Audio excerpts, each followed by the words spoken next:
Mutiara Hikmah Official, menyingkap hikmah di balik sunnah.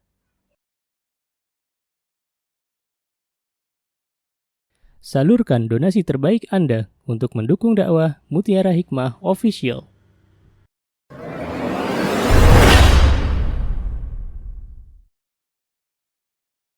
Akhwati fillah rahimani wa rahimakumullah.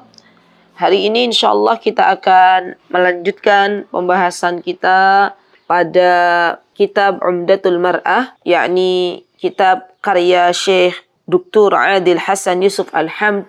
Dan alhamdulillah biidnillahi ta'ala kita sudah memasuki insyaallah hari ini pada bab apa-apa yang dicintai oleh Nabi kita Muhammad SAW dan apa yang menjadi penyejuk bagi beliau. Semoga apa yang kita dapatkan ya akhwat pada pagi hari ini, Allah jadikan kita semuanya orang-orang yang mendengar juga mengamalkannya. Semoga Allah subhanahu wa ta'ala memberikan kepada kita taufik hidayah untuk mengamalkan apa yang kita ketahui. Dan semoga Allah subhanahu wa ta'ala memampukan anak keturunan kita juga untuk bisa mengamalkan apa yang telah diajarkan oleh Nabi kita Muhammad sallallahu alaihi wasallam. Kita alhamdulillah sudah memasuki hadis ke-73. Baik, kita baca hadis ke-73 dari kitab Umdatul Mar'ah ya akhwat. An Anas radhiyallahu anhu qala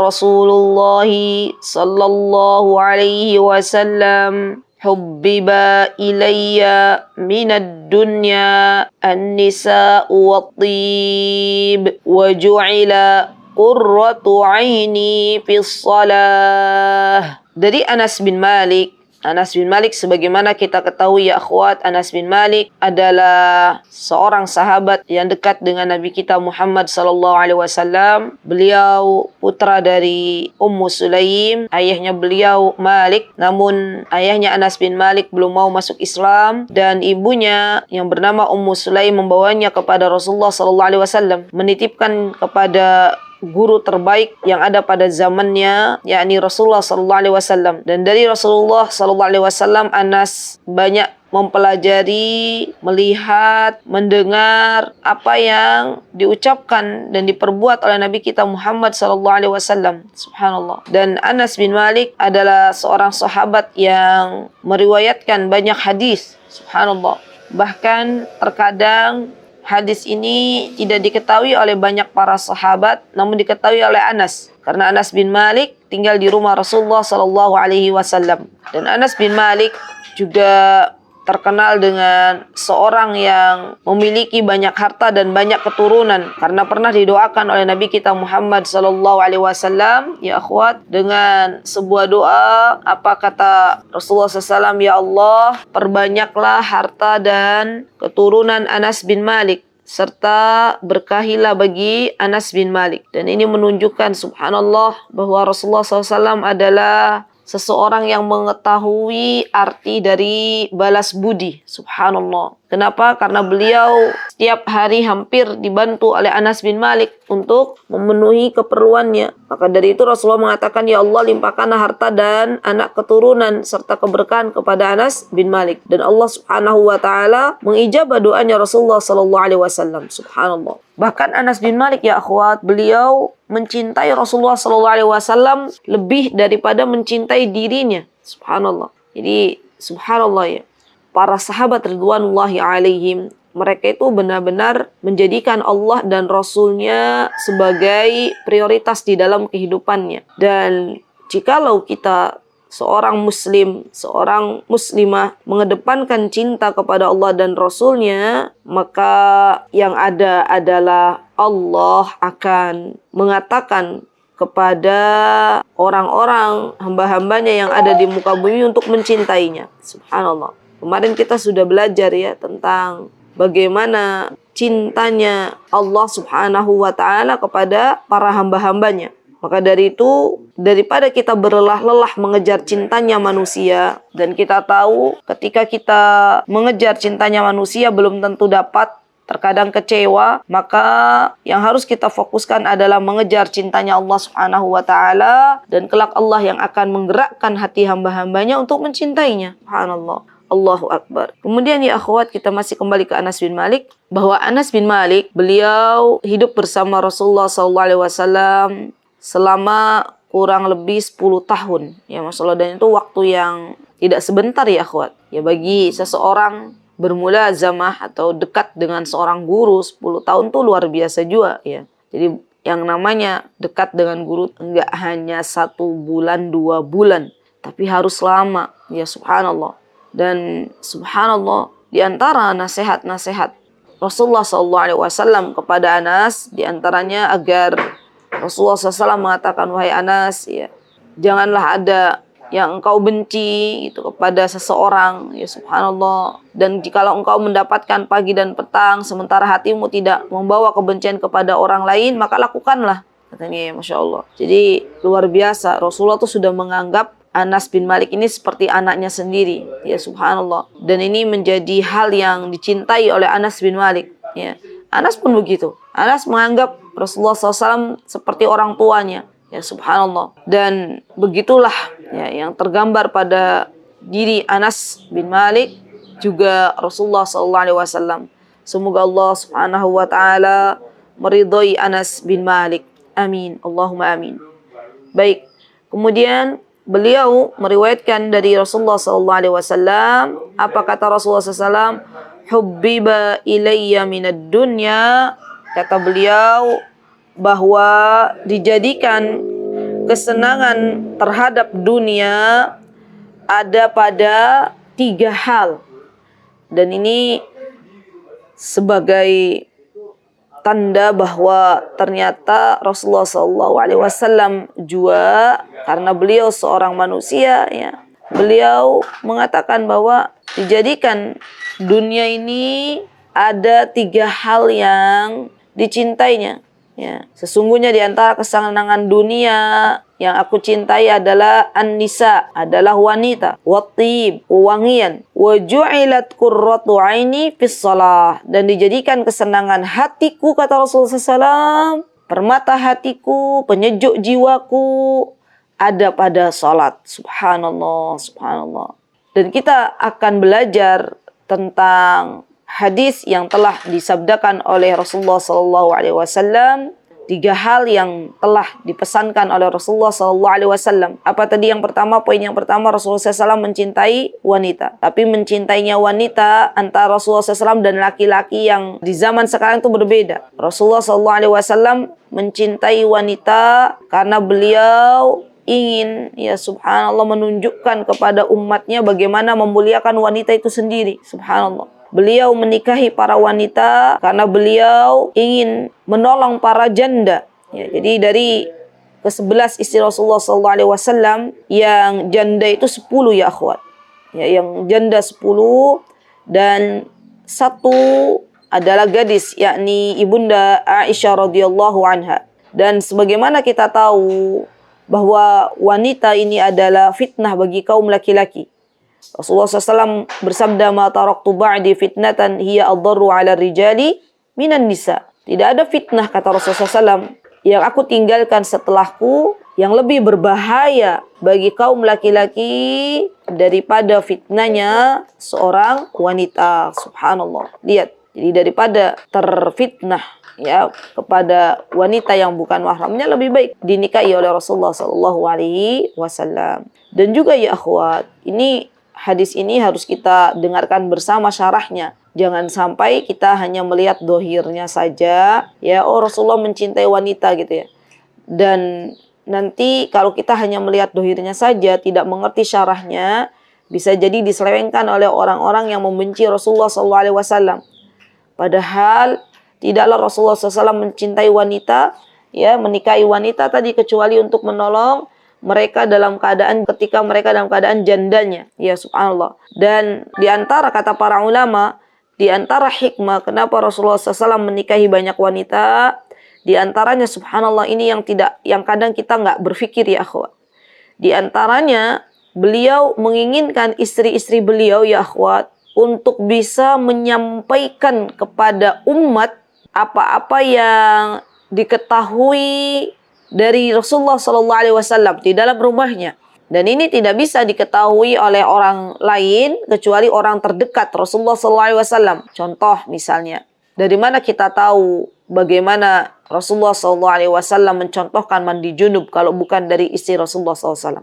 Dari mana kita tahu Rasulullah SAW ya, beliau melakukan salat sunnah kalau bukan dari istri Rasulullah SAW? Karena banyak salat sunnah yang dilakukan Rasulullah SAW itu di rumah. Ya, Masya Allah. Dan juga subhanallah, kita tahu ya akhwat, bahwa istri-istri Rasulullah SAW, mereka semuanya adalah teladan bagi kita sebagai umat Nabi kita Muhammad SAW. Ya. Kalau kita pelajari semua istri Rasulullah SAW, ya Masya Allah, yang ada 11. Jadi kalau masih ada 9, berarti masih ada yang kurang. Istrinya Rasulullah SAW itu 11. Ada Khadijah binti Khuwailid, ada Sauda binti Zam'ah, ada Aisyah binti Abu Bakar, ada Zainab ya, binti Huzaimah, ada Zainab binti Jahas. Zainab saja ada 2. Ya. Ada Ramlah Ummu Habibah, ada Hafsah binti Umar, kemudian ada Ummu Salamah, kemudian ada Maimunah, kemudian ada Juwairiyah, ada Sofiyah, ada Hind, dan itu semuanya ada 11. Jadi subhanallah, luar biasa ya. Rasulullah SAW mencintai kaum wanita, ternyata di antara hikmahnya adalah untuk memuliakan kaum wanita itu sendiri. Subhanallah, ya subhanallah. Dan kita tahu beliau sallallahu alaihi wasallam subhanallah adalah sosok yang paling baik akhlaknya kepada para istrinya. Subhanallah. Beliau ingin umatnya meneladani akhlak beliau. Beliau ingin para laki-laki, para suami meneladani beliau sebagaimana beliau telah contohkan kepada keluarganya, terutama kepada istri-istri beliau. Dan seharusnya bagi seorang suami yang telah menikah, mereka menjadikan Rasulullah SAW sebagai teladan. Bagaimana Rasulullah SAW bermuamalah dengan istri-istri beliau. Bagaimana Rasulullah SAW sayang kepada istri-istri beliau. Bagaimana Rasulullah SAW memuliakan istri-istri beliau. Itu semuanya harusnya dijadikan sebagai teladan. Ya. Karena banyak di antara para laki-laki di zaman sekarang yang telah ya kehilangan figur sebagai sosok suami. Subhanallah.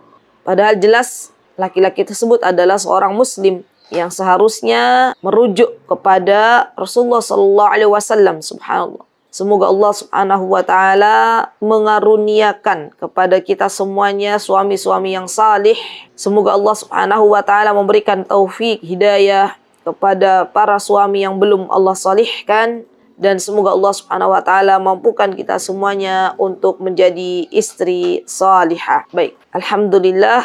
Ya, setelah kita memahami kenapa Rasulullah SAW mencintai wanita, dan kita tahu hampir semua hikmahnya ada pada kebaikan, ya, maka dari sini kita bisa ambil kesimpulan bahwa tidaklah Rasulullah SAW mencintai wanita kecuali untuk memuliakannya. Subhanallah. Kemudian yang kedua ya akhwat, ya, Rasulullah SAW itu mencintai wewangian. Subhanallah ya.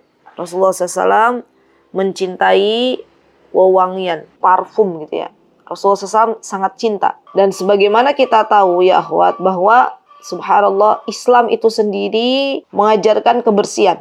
Ya, Islam itu sendiri mengajarkan kerapihan gitu loh. Dan termasuk di dalamnya Islam mengajarkan bagaimana seharusnya penganutnya ya untuk bisa memberikan yang terbaik. Dan di antara ajaran yang diajarkan oleh Nabi kita Muhammad SAW adalah hendaklah memakai minyak wangi. Ya subhanallah, hendaknya memakai minyak wangi. Namun kita sebagai seorang muslimah harus tahu kapan kita menggunakan wewangian, kapan kita tidak menggunakan wewangian. Karena ada batasan yang diajarkan oleh Nabi kita Muhammad SAW. Apa kata beliau dalam hadis yang pernah kita pelajari, kata beliau, ayyuma imra'atin ista'tarat thumma kharajat, wanita mana saja yang memakai wewangian lalu ia keluar rumah, famarrat ala qaum, kemudian dia melewati kaum laki-laki, liyajidu rihaha, agar tercium bau wangiannya, fahiya zaniyah, maka ia tergolong sebagai seorang penzina. Kemudian hadisnya panjang, wa kullu ainin zaniyah gitu ya, sampai selesai.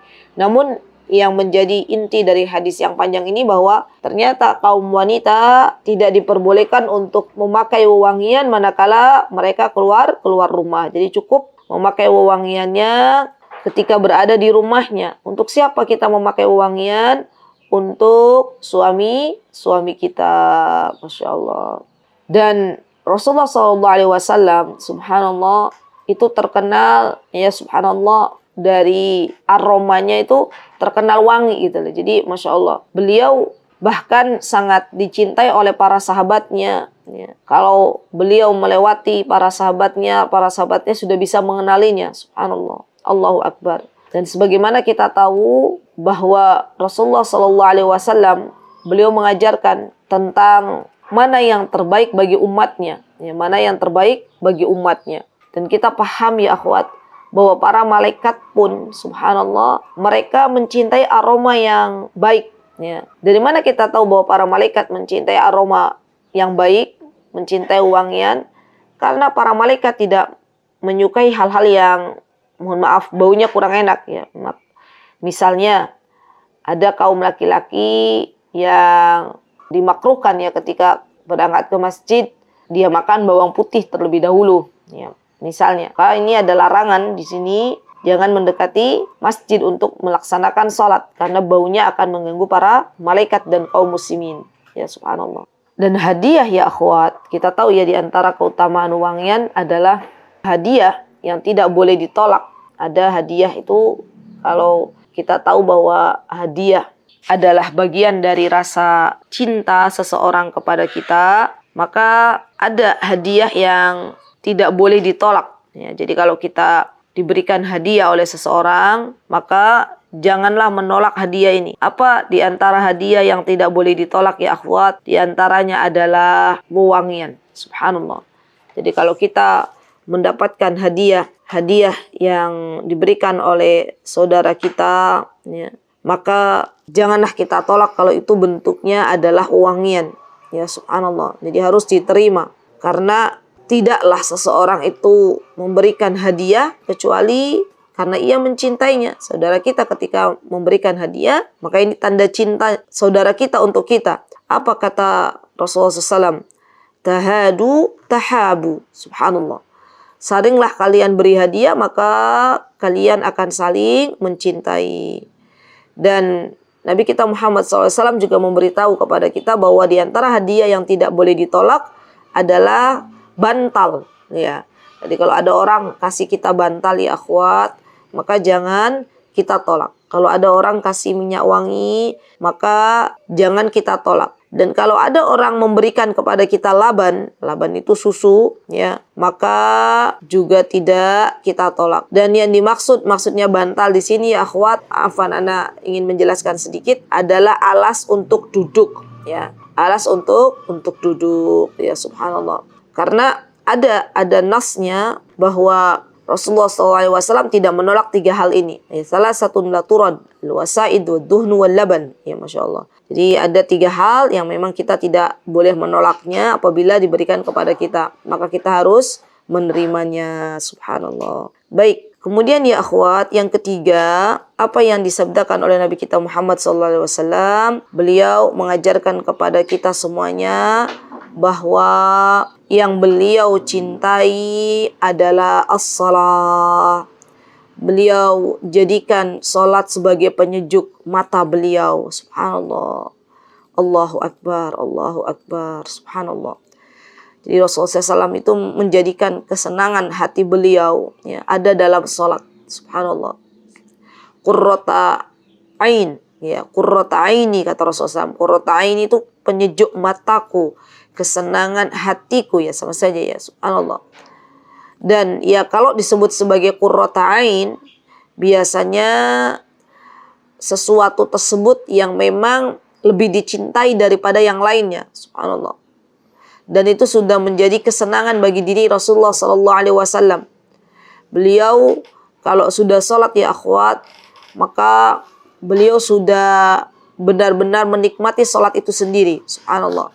Sampai kita tahu bahwa Rasulullah sallallahu alaihi wasallam, subhanallah, beliau ketika melaksanakan salat malam, kakinya beliau ya subhanallah mulai tidak nyaman gitu ya. Saking lamanya berdiri menghadap Allah Subhanahu wa taala. Subhanallah.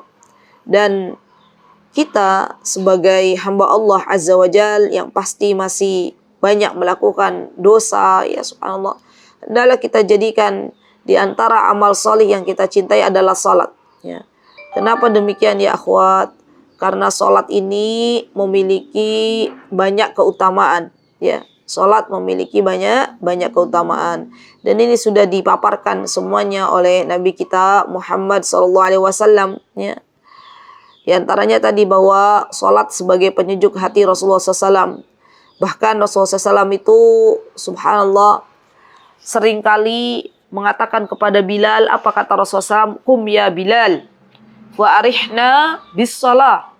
Wahai Bilal, kata Rasulullah SAW, qum itu berdirilah. Dan arihna bis salat, istirahatkanlah jiwa-jiwa kita itu wahai Bilal dengan mendirikan salat. Subhanallah. Jadi healingnya Rasulullah SAW dengan para sahabat ridwanullahi alaihim ya akhwat adalah dengan salat. Ya. Karena ketika seseorang itu salat artinya sedang bermunajat dengan Rabb yang telah menciptakannya. Ya subhanallah. Ketika seseorang berdiri di hadapan Allah Subhanahu wa taala dengan penuh ketundukan, ya dengan penuh tawadhu, ya bertasbih dengan memujinya subhanallah, membaca firman Allah Subhanahu wa taala, mengagungkan Allah Subhanahu wa taala, meminta kepada Allah. Kan subhanallah, coba kalau kita lihat ya akhwat, salat itu dari awal sampai akhir itu isinya apa? Isinya memuji Allah, isinya meminta kepada Allah, doa yang ada di dalam salat semuanya Al-Fatihah, firman-firman Allah yang kita baca itu semuanya adalah doa, subhanallah. Ya. Jadi luar biasa ya akhwat, subhanallah. Bahkan salat itu sendiri bisa mencegah seseorang dari perbuatan keji dan mungkar kalau salatnya benar. Ya, kalau salatnya benar.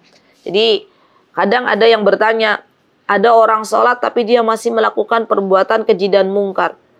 Berarti kalau demikian bukan yang disalahkan salatnya, tapi kualitas salat yang ia lakukan.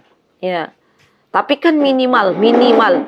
Ketika seseorang itu sedang melaksanakan ibadah salat minimal, ya, maka minimal dia berhenti dari berbuat kemungkaran kepada Allah Subhanahu wa taala. Subhanallah. Dan di antara keutamaan salat ya akhwat, subhanallah, salat itu adalah solusi bagi siapapun yang memiliki masalah. Ya. Seorang yang sedang memiliki masalah, maka hendaklah salat. Sebagaimana dulu Rasulullah SAW, beliau menjelaskan apa kata beliau. Idza hazibahu amrun shalla. Kata Rasulullah SAW, jika ada perkara yang menyusahkan Nabi kita Muhammad SAW, maka beliau mendirikan salat. Dan Allah Subhanahu wa taala menegaskan ya akhwat, apa kata Allah Subhanahu wa taala? Wasta'inu bis-sabri was-shalah. Subhanallah. Wasta'inu bis-sabri was-shalah artinya kita diminta oleh Allah Subhanahu wa taala ketika kita memiliki problem, memiliki masalah di dalam kehidupan, maka kuncinya ada di sabar dan salat. Ada di sabar dan salat. Namun terkadang banyak manusia yang diberikan ujian oleh Allah Subhanahu wa taala justru tidak menggunakan solusi ini. Ya. Yang ada menulis di media sosial, yang ada curhat kepada kawannya, yang ada dia mengeluh ke sana kemari, subhanallah. Dan ini tidak akan menjadikan masalah yang dihadapinya menjadi lebih ringan. Justru terkadang ketika kita curhat kepada kawan kita A, B, C, malah masalahnya menjadi besar. Masalahnya menjadi semakin keruh. Ya. Dan ketika kita curhat kepada Allah dengan melakukan ibadah salat, Allah akan kasih kepada kita solusi. Allah akan beri kepada kita solusi. Karena itu janji Allah Subhanahu wa taala.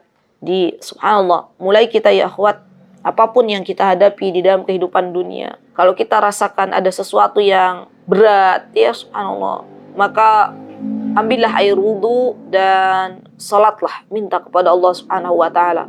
Pasti Allah akan berikan jalan. Pasti Allah akan berikan jalan. Di zaman yang penuh dengan fitnah ini, terkadang seorang ibu diuji oleh Allah Subhanahu wa taala tentang anak-anaknya, ya, tentang beratnya mengasuh anak-anak di zaman sekarang. Subhanallah. Kita tahu di kejahatannya kepada anak-anak itu sungguh sangat masif pada zaman sekarang. Dan saya beberapa kali berjumpa dengan para ibu yang mengkhawatirkan akan anak-anaknya di zaman yang penuh dengan fitnah ini. Subhanallah. Maka tidak ada yang bisa kita lakukan ya akhwat kecuali meminta kepada Allah Subhanahu wa taala penjagaan, ya, dengan menambah salat-salat kita. Subhanallah, penjagaan yang Allah berikan kepada anak-anak kita. Dan salat juga subhanallah, ya, kalau kita bisa melakukannya dengan penuh kehusyuan, maka itu akan menenangkan jiwa kita. Salat itu akan mampu memberikan ketenangan jiwa, obat bagi segala kegelisahan. Kalau ada di antara kita yang selama hidupnya merasakan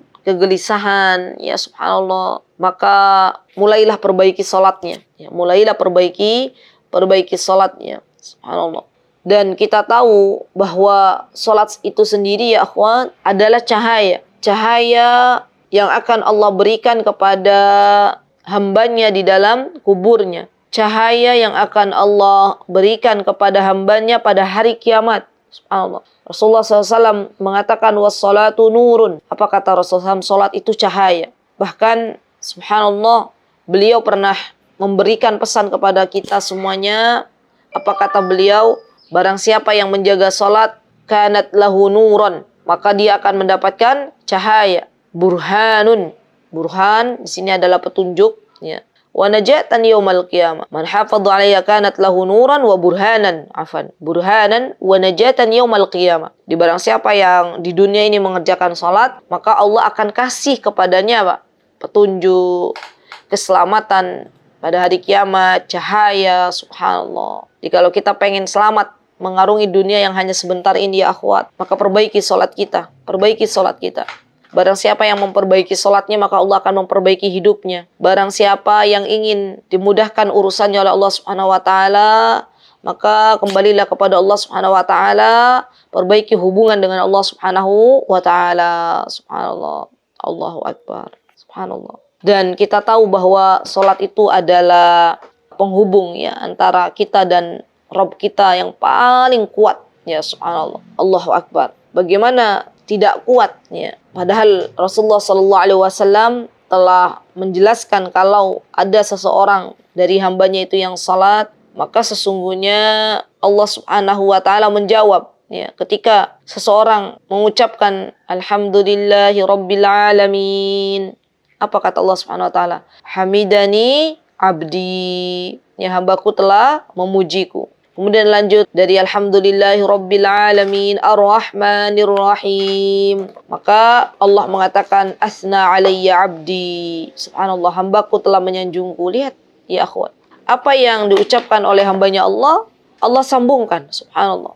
Kemudian ketika kita membaca maliki yaumiddin, kata Allah Subhanahu wa taala majjadani abdi. Ya, subhanallah, hambaku telah memuliakanku. Kemudian ketika seorang hamba mengatakan iyyaka na'budu wa iyyaka nasta'in, subhanallah, apa kata Allah Subhanahu wa taala? Hadza baini wa baina 'abdi. Ini adalah antara aku dan hambaku, hubungan antara aku, kata Allah Subhanahu wa taala, dan hambaku. Dan hubungan ini hubungan yang paling terkuat antara seorang hamba dengan Rabb Azza wa Jal, dengan Allah Subhanahu wa taala. Dan Allah mengatakan wali 'abdi ma sa'al, dan untuk hambaku apa yang ia minta. Kemudian kita berdoa kepada Allah, kita meminta apa? Ihdinas siratal mustaqim, siratal ladzina an'amta 'alaihim ghairil maghdubi 'alaihim waladdallin. Kita minta kepada Allah agar Allah Subhanahu wa taala menunjukkan kepada kita jalan yang lurus, ya, jalan yang Allah ridhoi, jalan yang Allah beri nikmat, ya, bukan jalan yang Allah murkai, bukan pula jalan yang Allah sesatkan. Subhanallah.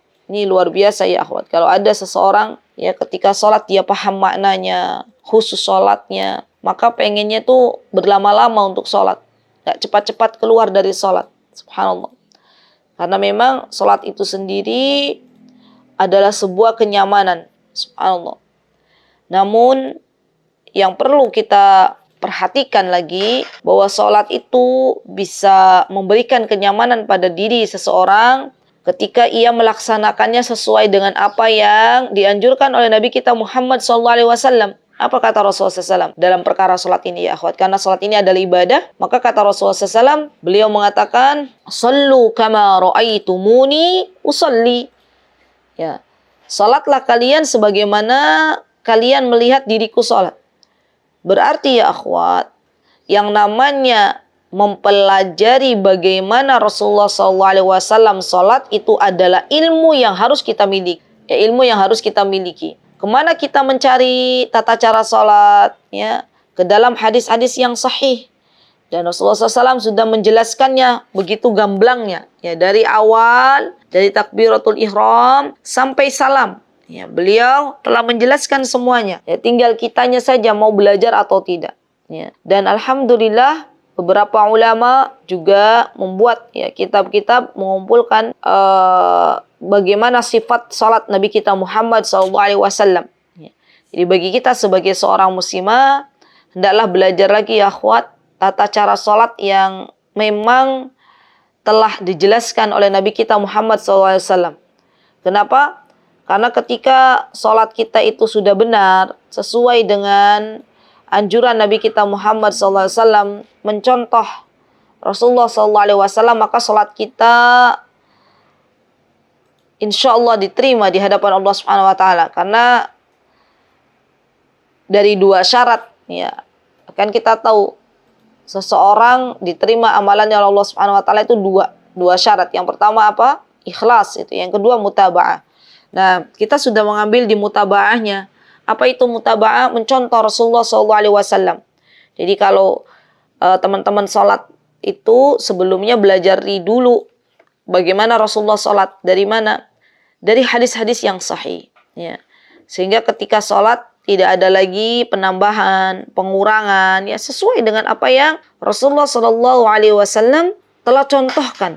Ya, subhanallah. Dan ini merupakan hal yang sangat-sangat penting di dalam kehidupan kita ya akhwat. Kemudian agar kita bisa lebih mendapatkan banyak manfaat dari sholat itu sendiri, agar sholat itu bisa menjadi qurrata ain, diantaranya adalah menjadikan sholat yang kita tunaikan hanya untuk mengharapkan apa yang ada di sisi Allah Subhanahu Wa Taala. Ya subhanallah, mencari ridhonya Allah Subhanahu Wa Taala, bukan mencari dunia ya akhwat. Ya, jadi jangan kita jadikan sholat kita, misalnya sholat berapa rakaat, niatnya itu bukan untuk Allah, tapi agar dagangannya laris, misalnya ya, agar mendapatkan sesuatu dari dunia. Ini adalah niat yang salah ya akhwat. Subhanallah. Saya pernah mendengar seorang wanita bertanya, ya, apakah boleh ketika saya sholat duha misalnya, tapi niat dari awal itu agar Allah melariskan dagangan saya. Subhanallah, ini adalah niat yang tidak benar, niat yang keluar dari fitrahnya. Subhanallah. Kalaulah ia menjadikan sholat tersebut hanya untuk Allah, maka Allah pasti akan kasih rizki. Allah akan beri rizki. Ya. Eman. Kalau misalnya sholat niatnya hanya untuk dunia, pasti Allah akan beri. Namun di akhirat dia tidak akan dapat pahala di sisi Allah Subhanahu Wa Taala. Sudah habis manfaatnya diambil oleh orang-orang yang meniatkan sholat untuk dunia ketika di dunia. Dan Allah itu maha tahu apa yang diniatkan oleh hambanya. Kalau hambanya meniatkan sholat untuk mendapatkan ridho Allah, maka Allah akan beri. Ya. Allah akan beri bukan hanya di dunia, tapi Allah akan beri juga keuntungan di akhirat. Subhanallah. Dan ini yang paling menguntungkan. Dan jikalau seseorang itu ternyata subhanallah di dalam sholatnya ada hal-hal yang tidak sesuai dengan Rasulullah SAW, di dalam sholatnya ada niat-niat yang bukan karena Allah, maka luruskan sholatnya. Ya, luruskan niatnya, subhanallah. Karena ini merupakan hal yang keliru di dalam niat, subhanallah. Baik, kemudian agar sholat tersebut bisa menjadi qurrata ain, bisa menjadi penyejuk jiwa, ya. Apa yang mesti dilakukan ya akhwat? Sebelum sholat, ya, pelajari dulu isi kandungan dari bacaan yang kita baca di dalam sholat. Ya. Ini akan menjadi sebuah hal yang luar biasa ya, ketika seorang itu sholat dia tahu arti yang ia baca. Subhanallah. Jangan heran ya akhwat kalau kita sering mendengar para imam masjid, ya, ketika membaca Al-Fatihah saja mereka menangis sejadi-jadinya. Karena mereka itu ketika sholat, mereka paham maknanya gitu loh. Sampai masuk ke dalam hati mereka, dan mereka benar-benar merasakan kenikmatan dia ketika mereka itu sholat gitu loh, subhanallah. Dan ketika seseorang dia sholat, paham makna yang ia baca, ini juga akan membantu ia untuk khusyuk, lebih khusyuk dalam sholat. Ya, lebih khusyuk dalam sholat. Karena orang yang sholatnya khusyuk, ya, orang yang sholat itu dia fokus gitu ya, maka ia akan mendapatkan pahala yang banyak di sisi Allah Subhanahu wa taala. Karena setiap orang yang sholat pahalanya berbeda-beda di hadapan Allah Subhanahu wa taala, walaupun sholatnya dalam satu waktu, dalam satu tempat misalnya ya. Namun keluar dari sholat ia akan mendapatkan pahala yang berbeda-beda sesuai dengan kekhusyuannya, sesuai dengan kejujurannya terhadap Allah Subhanahu wa taala. Dan Allah Maha tahu apa yang ada pada diri hamba-hambanya. Ya, kadang ada orang salat, ya, badannya ada di salat, namun jiwanya bukan di situ. Ya, jiwanya ada pada dunia, jiwanya ada di pasar, jiwanya ada di sekolah, gitu ya. Jiwanya ada di keramaian, padahal ia ada di tempat salat. Subhanallah. Dan hal demikian yang keliru ya akhwat. Ya, banyak di antara kita, nas'alullah as-salama, ya, semoga Allah berikan keselamatan untuk kita semuanya, yang salat tapi ternyata ruh kita tidak di sana, tapi ternyata jiwa kita tidak di sana. Subhanallah. Kalau sudah terjadi hal yang demikian, maka mintalah kepada Allah Subhanahu wa taala agar Allah berikan kepada kita kekhusyuan dalam salat. Ya, subhanallah. Karena orang-orang yang khusyuk dalam salat, maka sesungguhnya ini adalah kebahagiaan yang ia dapatkan. Subhanallah. Allahu Akbar. Baik, kemudian ya akhwat, yang terakhir, agar salat itu mampu untuk menjadi qurrata ain atas izin Allah Subhanahu wa taala, maka yang harus kita lakukan ya akhwat adalah ya melakukan salat pada awal waktu, ya.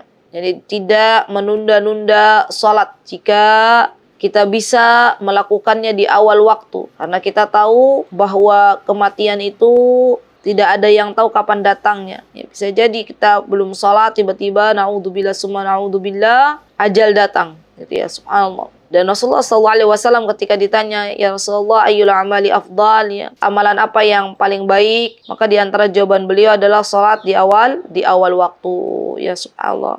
Dan ini akan menjadikan ketika kita mengutamakan salat di awal waktu, maka Allah akan menjadikan perkara-perkara kita mudah, ya subhanallah, menjadikan segala apa yang kita harapkan, segala apa yang kita pinta kepada Allah Azza wa Jalla, Allah kabulkan, subhanallah.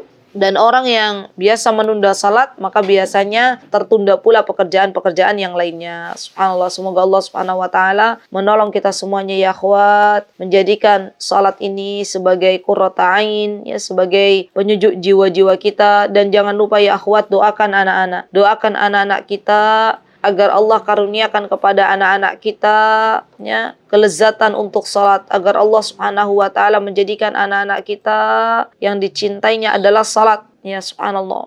Allahu Akbar. Ada doa yang pernah dibaca oleh Nabi kita Ibrahim, ya, oleh Nabi Ibrahim alaihissalam. Apa kata Nabi Ibrahim? Rabbi ja'alni muqimas salati wa min dzurriyyati. Lihat, kata Nabi Ibrahim, ya Rabb, wahai Rabbku, jadikanlah, ya Rabb, jadikanlah, ij'alni, jadikanlah diriku muqimas salah, ya, wa min dzurriyyati, jadikanlah diriku dan anak cucuku orang-orang yang tetap melaksanakan salat. Dan ini doa ini ya akhwat, jangan lupa untuk dibaca. Karena kita pengen anak cucu kita juga orang-orang yang mencintai salat. Orang-orang yang menjadikan salat sebagai prioritas utama di dalam kehidupannya.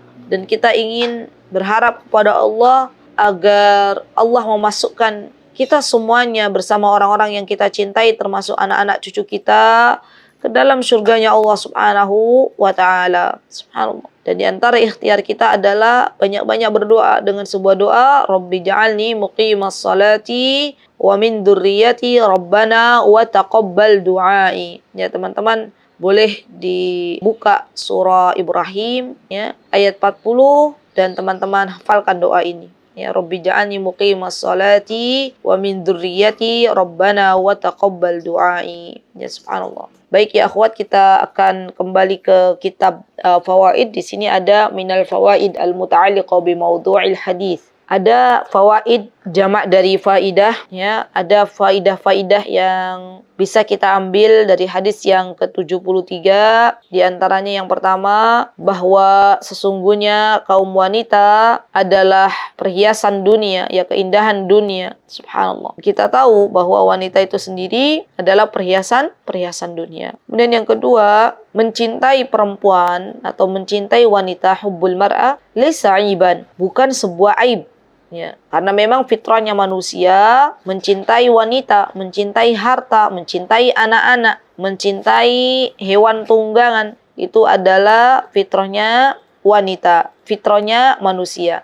Wat tasrih bihi la yunqas min qadri rajul. Subhanallah. Dan ini adalah sebuah hal yang memang sudah Allah jadikan sebagai fitrah ya subhanallah. Kemudian yang ketiga, al-mar'atul lati tuhabbu hiyal mar'atus salihah. Dan perempuan yang dicintai oleh Rasulullah SAW adalah para wanita-wanita salihah. Subhanallah. Kemudian yang keempat, idza lam tastasmirul mar'ah makanatuha 'inda zawjiha hastu nafsi an ghairiha. Taib. Dan di sini ada ya akhwat penekanan bahwa seharusnya wanita-wanita salihah ini dia hendaklah menjadi istri yang salihah bagi para suaminya. Ya subhanallah. Karena istri yang salihah adalah perhiasan bagi suaminya. Ya, istri yang saleh itu termasuk kenikmatan yang harus disyukuri oleh para suami. Ya, jadi di antara yang diberitahukan oleh Nabi kita Muhammad SAW, ya di antara nikmat yang harus disyukuri oleh para kaum laki-laki ketika Allah berikan kepadanya rizki istri salihah. Ya subhanallah. Dan istri salihah pada zaman sekarang itu ya akhwat ya sudah langka. Ya subhanallah. Ada banyak di zaman sekarang para kaum wanita, tapi sedikit pada zaman sekarang istri yang benar-benar dia melaksanakan kewajibannya, memberikan hak suaminya, bersabar atas segala ujian yang Allah berikan dalam keluarganya, berdoa untuk kebaikan suaminya, berdoa untuk kebaikan anak-anaknya, istri yang memiliki rasa qanaah, subhanallah. Istri yang senantiasa menjaga pandangannya untuk lebih bisa menyejukkan suaminya. Istri yang senantiasa, subhanallah, menjaga perkataannya hanya perkataan yang baik yang ia hadirkan untuk suaminya. Istri yang senantiasa mentaati suaminya manakala suaminya memerintahkan hal-hal yang tidak bertentangan dengan Allah dan Rasulnya. Allah. Zaman sekarang, subhanallah, banyak kaum wanita yang justru durhaka kepada para suaminya ya akhwat. Na'udzubillah summa na'udzubillah. Padahal kita sadar bahwa suami kita adalah surga kita atau neraka kita. Ya. Maka dari itu kita terus berdoa kepada Allah. Semoga Allah mampukan kita untuk menjadi istri yang salihah. Semoga Allah mengampuni dosa-dosa kita yang telah ya subhanallah terkadang ya melalaikan kewajiban kita kepada suami kita, dan semoga Allah kumpulkan kita semuanya bersama suami kita di surga Firdaus tertinggi. Amin. Allahumma amin. Baik ya akhwat, insyaallah sampai di sini kajian kita pada pagi hari ini. Apabila ada yang benar, datangnya pasti dari Allah Subhanahu wa taala, dan apabila ada yang salah, datangnya dari saya pribadi. Saya mohon maaf yang sebesar-besarnya. Aqulu qouli hadza wastaghfirullah li wa lakum wa akhiru da'wana alhamdulillahi rabbil alamin. Assalamualaikum warahmatullahi wabarakatuh. Mutiara Hikmah Official, menyingkap hikmah di balik sunnah.